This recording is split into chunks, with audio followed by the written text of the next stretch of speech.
Hello दोस्तों, स्वागत और अभिनंदन है आपका फिर से डीजे सर क्लासेस के इस ऑनलाइन चैनल पे। हम पढ़ रहे हैं हिंदी और हिंदी में हमारे संधि और समास हो चुके हैं और आज जो हमारा टॉपिक या प्रकरण चलेगा वो है वाच्य।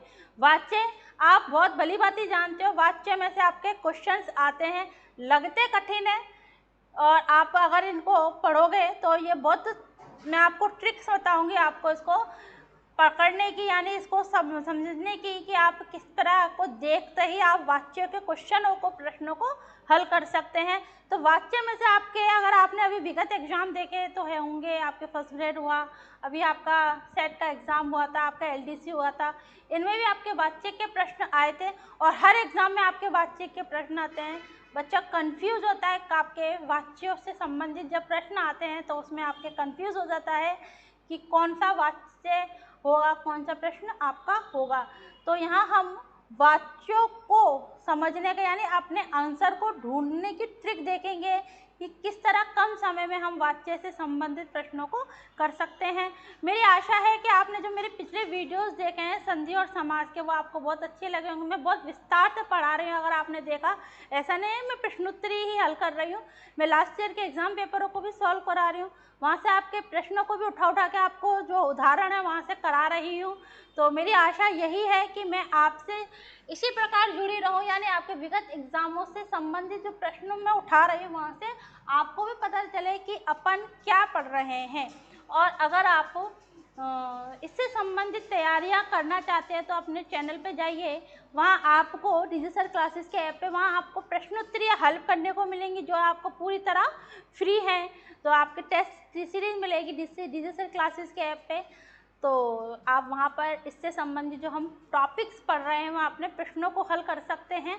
तो अब पढ़ रहे हैं हम वाच्य।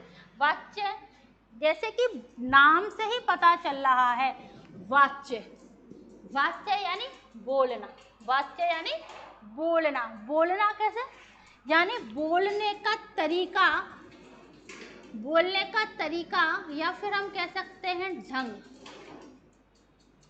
वाच्य कहलाता है साधारण रूप में। यानी मेरा कहने का सिर्फ इतना है, यानी बोलने का जो ढंग या तरीका है वो आपके क्या कहलाता है, वाच्य कहलाता है।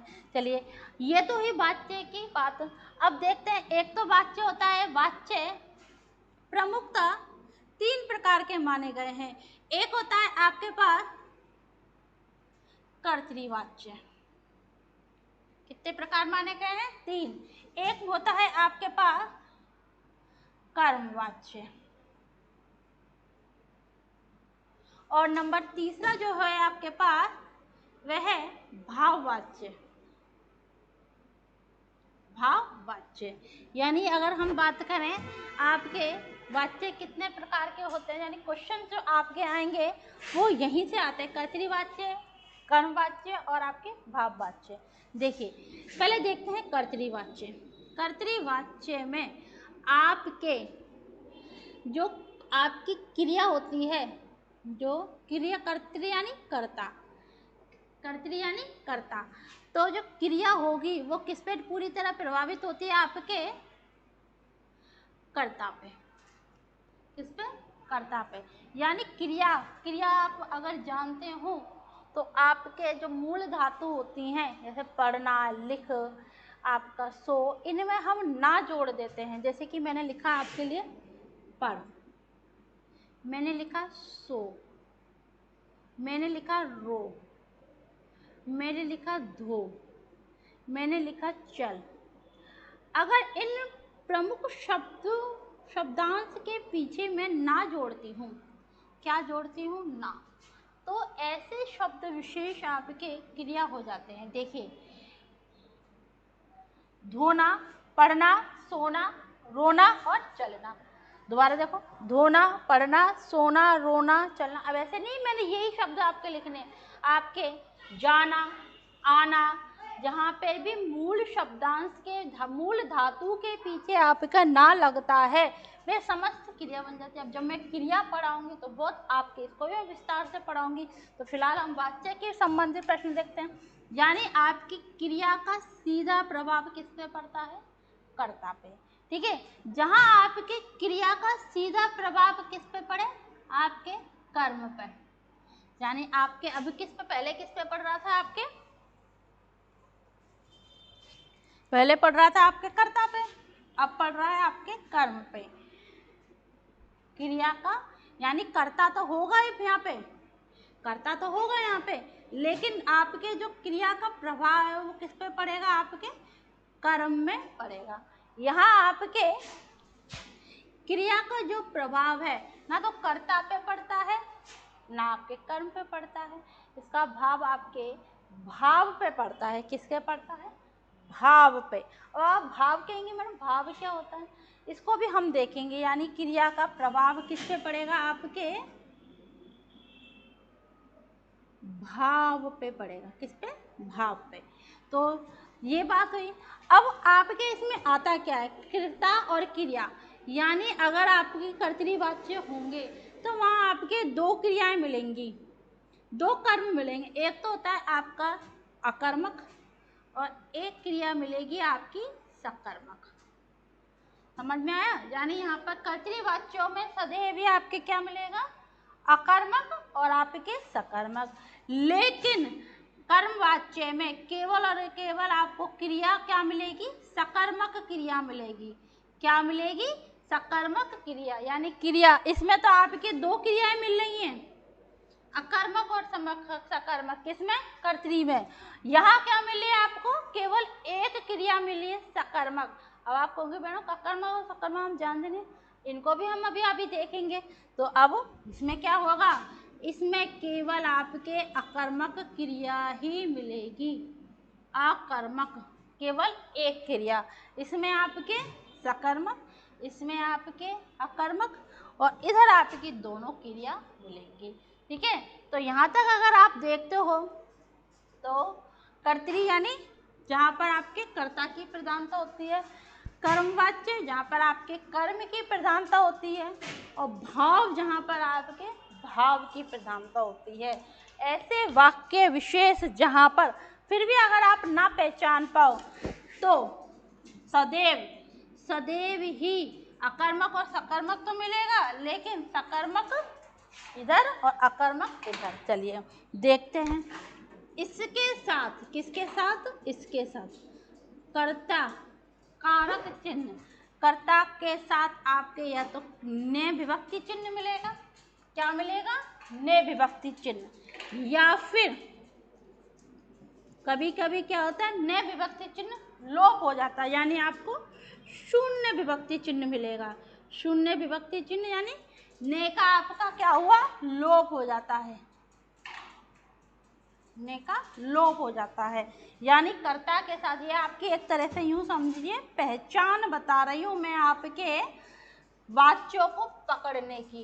ठीक है। तो वहाँ आपकी सबसे पहले आपको क्या देखना है, अकर्मक और सकर्मक क्रिया, ये तो दोनों आएंगी ही आएंगी, लेकिन कर्ता के साथ आपको विभक्ति चिन्ह ने दिखे या फिर आपको शून्य विभक्ति यानी ने का लोप हो। यहाँ आपके सकर्मक में, सकर्मक यानी कर्म सहित। अब आपने देखा यहाँ पर आपको या तो आपको मिलेगा द्वारा, कर्ता के साथ द्वारा, या फिर मिलेगा आपको कर्ता के ही साथ के द्वारा। यहाँ पर आपके के द्वारा, या फिर यहाँ भाव में आपके कर्ता के साथ से विभक्ति चिन्ह, या नकारात्मक शब्दों का बोध होता है, यानी नकारात्मक वाक्य यहाँ पर आपको देखने को मिलेंगे। चलिए देखते हैं। अभी हमने आपके शुरुआत किसी भी चीज़ की नहीं करी है, केवल मैं आपको यहाँ समझा रही हूँ। यानी आप प्रश्नों को किस तरह देखोगे। कर्तृवाच्य यदि मिलता है आपको क्या देखना है, सबसे पहले क्रिया किस पे डिपेंड होती है, पूरी कर्ता पे। यहाँ पर क्रिया किस पे पूरी तरह प्रभावित है, कर्म पे। यहाँ भाव पे। इसमें आपके अकर्मक क्रिया और सकर्मक दोनों मिलेंगी। यहाँ आपके केवल सकर्मक और यहाँ केवल आपके अकर्मक क्रिया मिलेगी। ये आपकी हुई थोड़ी सी भूमिका, यानी वक्ता द्वारा कहने का ढंग या तरीका, बोलने का ढंग या तरीका वाच्य कहलाता है। एक तो मैंने कहा आपका सुनीता ने आम खाया, चलिए देखिए अब मैं इस बात को आपको सिद्ध करती हूँ। मैंने कहा वक्ता का बोलने का ढंग या तरीका। अब मैंने आपसे कहा सुनीता ने आम खाया, सुनीता ने आम। अब मैं आपसे पूछूं कि ये कौन सा वाक्य है, तो आप देखते ही बता दोगे। क्यों? क्योंकि आपको क्या दिख रही है यहाँ पे, ने विभक्ति चिन्ह दिख रहा है। अब मैंने आपको एक और वाक्य दिया कि सुनीता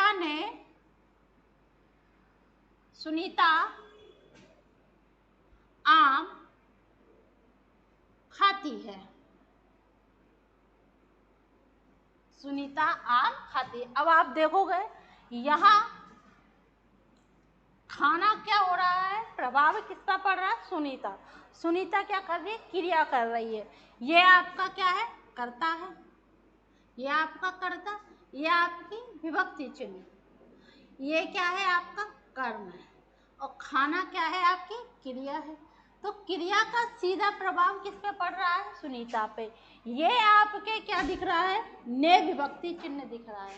ये क्या दिख रहा है, ने विभक्ति चिन्ह। लेकिन जब मैंने दूसरा आपको उदाहरण दिखाया है, यहाँ आपके ने विभक्ति चिन्ह का शून्य विभक्ति चिन्ह, यानी आपका क्या लोप हो गया। कई बार क्या होता है, लोप हो जाता है तो हम पहचान नहीं पाते वाक्य। तो प्रभाव किस पे पड़ रहा है आपका सुनीता पे ही पड़ रहा है। चलिए अब बात करते हैं हम कर्म की। तो ये तो हुए आपके कर्तृवाच्य। कौन से वाच्य हुए, कर्तृवाच्य। अब देखते हैं हम आपके कर्मवाच्य। ठीक है, तो मैंने लिखा आपके रमेश पुस्तक पढ़ता है, रमेश पुस्तक पढ़ता है, या रमेश के द्वारा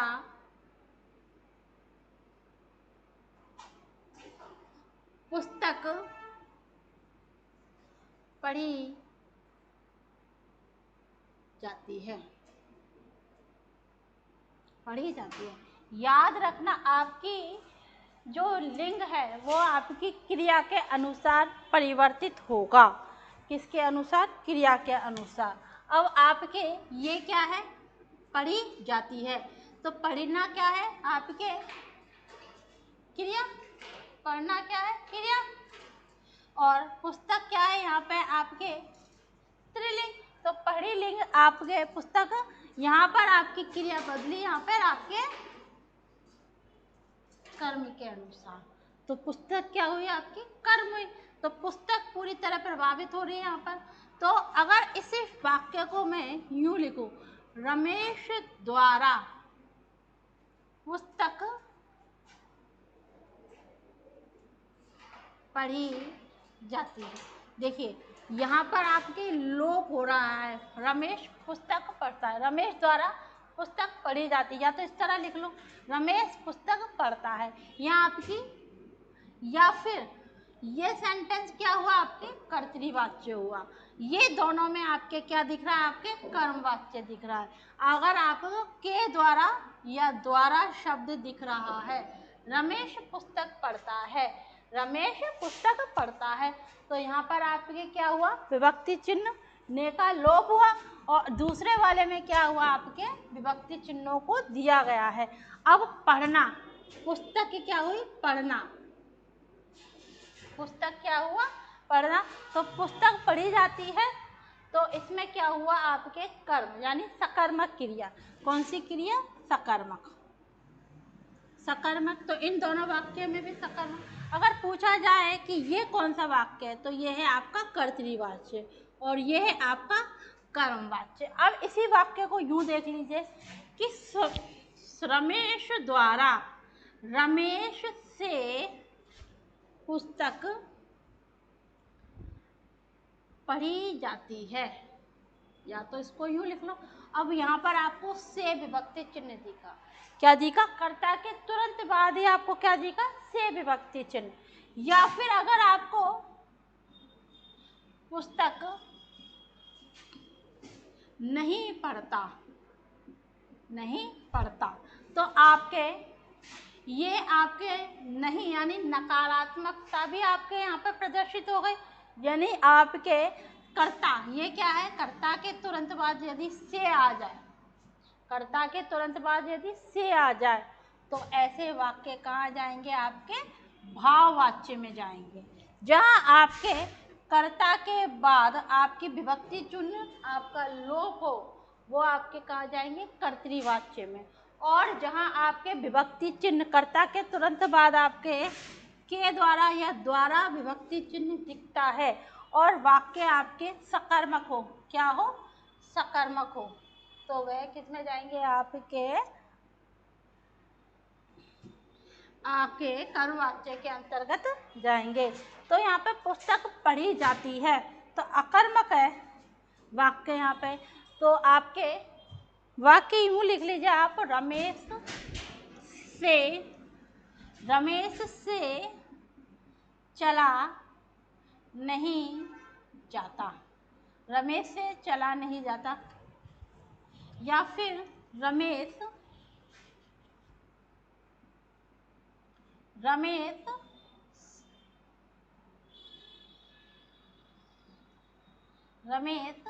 सोता है। ठीक है, सोना क्या है, अकर्मक। तो आपके यहाँ आपकी यही चीज़ों को देखना, तो आपके जहाँ पर विभक्ति आपके रमेश से तुरंत बाद से विभक्ति चिन्ह आता है या आपके नहीं का बोध होता है, किसका, नहीं का, ये है आपका नहीं, तो जहाँ पर भी आपके क्या माने जाएंगे, वाच्य भाववाच्य के अंतर्गत आएगा। चलिए, ये हुई आपकी थोड़ी सी इसकी भूमिका। अब आगे चलते हैं। वाच्य का शाब्दिक अर्थ क्या होता है, आपका बोलना का ढंग या आपका बोलने का विषय या विषय के बोलने योग्य विषय। अगर इसका व्याकरणिक दृष्टि से तात्पर्य देखा जाए तो क्रिया के विधान को या रूप को, क्रिया के विधान या रूप को वाच्य कहते हैं। यानी आपका क्रिया का प्रभाव यदि कर्ता पे पड़ेगा तो कर्तृवाच्य, यदि क्रिया का रूप यानी जो भी है आपका कर्म पे पड़ेगा तो कर्मवाच्य। तो आपके जो क्रिया होती है यानी आपके क्रिया यानी आपके अकर्मक या सकर्मक, यानी क्रिया क्या होती है आपकी, जो पढ़ना, लिखना, चलना, खाना, सोना, रोना, धोना, उठना, उड़ना, ये सब क्या है, क्रिया। इनके बीच में आपके क्या आ रहा है, आपके ना। जैसे कि मैं बताती हूँ आपको क्रिया क्या होती है, आपके क्रिया होती है आपके मूल धातु। जैसे कि मान ली ये है आपके मूल धातु, मूल धातु के बाद आपका ये आपके मूल धातु के बाद हमने क्या जोड़ा, आपका ना जोड़ा। क्या जोड़ा, आपके ना। तो क्रिया संबंधित आपके शब्द बनेंगे। जैसे मैंने लिखा आपके उड़, उड़ में मैंने आपके जोड़ा ना। मैंने लिखा आपके सो, मैंने लिखा आपके रो, मैंने लिखा पढ़, मैंने लिखा चल, मैंने लिखा आ, मैंने लिखा जा, मैंने लिखा आपके सो हो गया, उठ, लिख। यदि इन सब के बाद में आपके ना जोड़ती हूँ, सब में आपके क्या जोड़ती हूँ, ना जोड़ती हूँ, तो आप क्रिया का रूप देखोगे, उड़ना, सोना,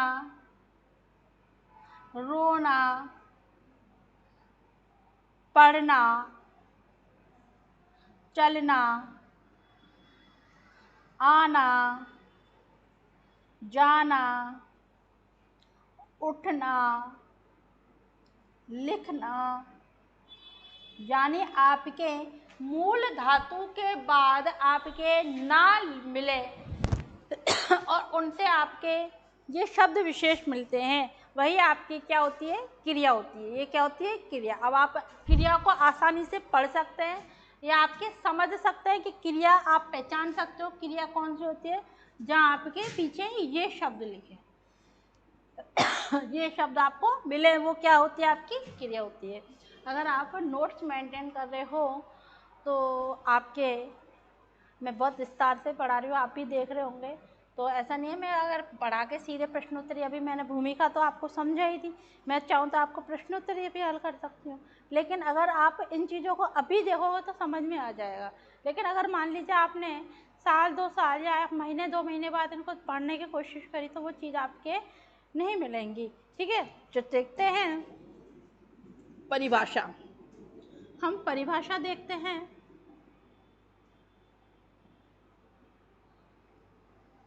चलिए, क्रिया के जिस रूप से, क्रिया के जिस रूप से यह ज्ञात हो कि उसका प्रभाव कर्ता कर्म या आपके भाव में से, उसका प्रभाव कर्ता कर्म या भाव में से किस पर पड़ा है, वही वाक्य के अंतर्गत वाक्य में वाच्य होता है। समझ में आया? यानी मेन आपकी इम्पोर्टेंस किसकी है, क्रिया की। यानी आपको क्रिया आनी ही चाहिए, क्रिया आपको आनी ही चाहिए। तो क्रिया के जिस रूप से ये पता चले कि प्रभाव आपका किस पे पड़ता है, तो कर्ता पे पड़ रहा तो कर्तृवाच्य, कर्म पे पड़ा कर्मवाच्य, भाव पे पड़ रहा है तो भाववाच्य कहलाते हैं। तो यही वाक्य के अंतर्गत क्या कहलाता है, आपका वाच्य होता है। ये आपके प्रमुखतः कितने प्रकार के माने गए हैं, इनके प्रकार वाच्य मुख्यतः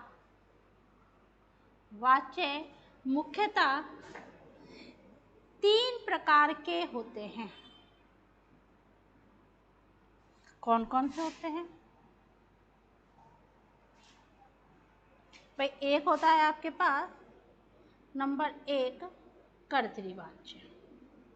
क्या होता है, कर्तृवाच्य। नंबर 2 होता है आपके पास कर्मवाच्य, और नंबर 3 है आपके पास भाववाच्य।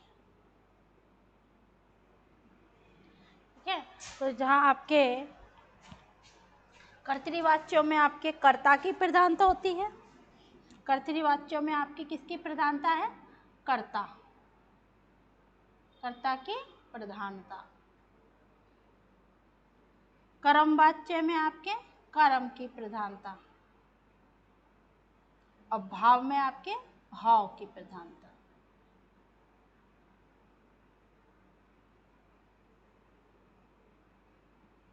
ठीक है, तो जहाँ आपके कर्ता की तो कर्तृवाच्य, कर्म की तो कर्मवाच्य, और भाव की तो आपके भाववाच्य होते हैं। चलिए, ये हुई आपके प्रकारों के बारे में। अब इनको यानी आपके जो प्रश्न बनेंगे वो इनके अंतर्गत से ही बनेंगे। कई बार प्रश्न दे दिया जाता है कि प्रमुख वाक्यों को कर्म में बदलीजिए या आपके भाव में बदलीजिए, तो इससे संबंधित आपके 4 ऑप्शन दे दिया जाएगा। जैसे मान लीजिए कोई आपके प्रश्न दिया और आपको बोले निम्न में से कर्म वाच्य है, तो आपको 4 ऑप्शन में से एक ऑप्शन आपको जो सही है वही पहचानना है। तो इसको हम देखेंगे, तो इसको हम आगे की क्लास में देखेंगे। यानी अभी तक मैंने आपको वाच्य की भूमिका समझाई थी, और वाच्य के प्रकार और आपके वाच्य की परिभाषा। तो ये हमने संधि समास देखा, उसी प्रकार विस्तार से हम वाच्य को भी पढ़ेंगे। आज के लिए इतना ही। आज के लिए धन्यवाद।